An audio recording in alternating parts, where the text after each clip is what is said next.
Friends, time అసలు waste చేయకండి. Time waste చేయడం వల్ల మనకి యూజ్ ఏం లేదు.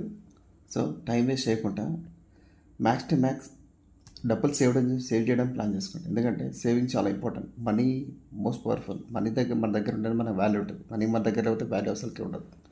సో నేను చెప్పేది ఏంటంటే, మీరు డబ్బులు సేవ్ చేసుకోవాలంటే ఫస్ట్ ప్లాన్ చేసుకోండి.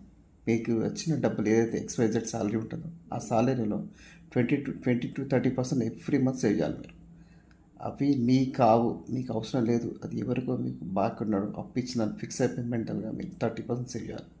అట్లా 3 to 4 years సేవ్ చేస్తే మీ దగ్గర ఒక బల్క్ అమౌంట్ ఉంటుంది. కానీ సేవ్ చేయకుండా ఫస్ట్ మనం ఎంజాయ్మెంట్ స్టార్ట్ చేసినాక ఏం చేయలేం. ఠీక్ ఎగ్జాంపుల్ 20 నుంచి 25 years మధ్యలో ఏం చేయకుండా ఏం కాదు, కానీ 25 to 30 years మధ్యలో 100% డబ్బులు సేవ్ చేయాలి. 25 to 35 years మధ్యలో 100% సేవ్ చేయాలి. ఎందుకంటే 25 నుంచి 30 years మధ్యలో మనకి ఎప్పుడు వస్తారు కంపల్సరీ పెళ్ళి అవుతుంది. అది 28లో కావచ్చు, 30 కావచ్చు, 30లో కావచ్చు.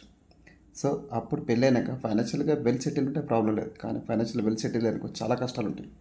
So be prepare.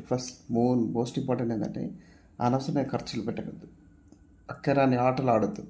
So be safe for your life and save money.